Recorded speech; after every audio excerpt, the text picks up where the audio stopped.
The Halo TV series trailer dropped this week and it looks a bit off, in so many ways. The series will be releasing in March on Paramount Plus, whatever that is. The first thing that struck me was the music in the trailer, a dramatic, trailery cover of Phil Collins' In the Air Tonight. The song sounded kinda cool, but it wasn't very Halo.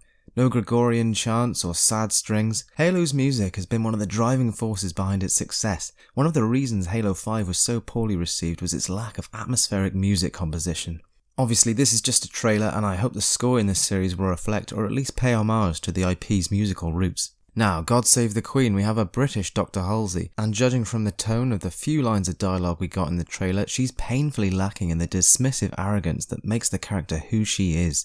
Our primary objective was to get the station's relay back online. Your primary objective? Commander, are you a puppet or a Spartan? She just looks a bit worried and concerned in these scenes. Dr. Halsey is a powerful character for whom the ends always justify the means. Her intellect and ruthlessness makes her someone who is not to be fucked with, and I don't see any of this reflected in what we were shown. While we're talking about the characters, let's look at the big man himself. Chief actually looks pretty good, except his helmet seems to change size from scene to scene. I can't imagine where he keeps all the spares. And I'm a bit torn on the voice. It's not Steve Downes from the game, which, as a long-time Halo fan, struck me as a bit odd at first, as they've got Jen Taylor back for the voice of Cortana, who I'll talk about in a minute. But the thing is, whenever I speak to someone who's new to this series, the first thing they always say is, "Oh, is that what his voice sounds like?" So I guess that's the thinking behind this departure. Another thing that's worth mentioning is that Chief is probably going to be taking his helmet off at some point in this series. I'd be surprised if he didn't. It makes sense not to do it in the game, but to get the most out of an on-screen actor, you're going to need to see some face.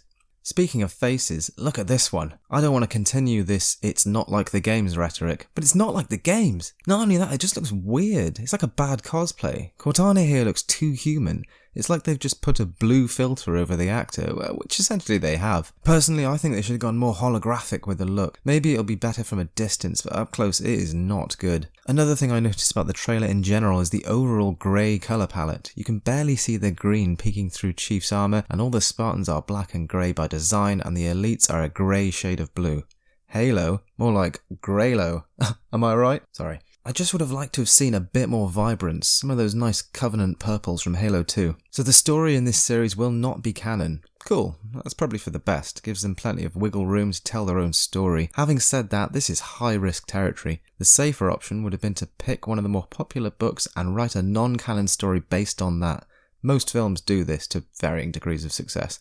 They seem to be rounding up all the popular characters from Halo and mashing them into a completely new story, which would be fine, but the story itself needs to be top shelf, as new people checking this out would have no real connection to the characters, and die-hard fans will be disconnected by the new narrative that doesn't match up with what they know. I do hope it's good. Do not trust to hope. It has forsaken these lands. But right now, it's looking like a try to please everyone, but end up pleasing no one situation. I'm still feeling burned from Halo Infinite's middling narrative. I made a whole video about that, so I'll link that below. So there's a good chance I may be looking at this all too critically. If they can at least bust out some cool looking action scenes, then there might be some potential here. Anyway, do you have an opinion? You probably do. Give me a shout in the comments.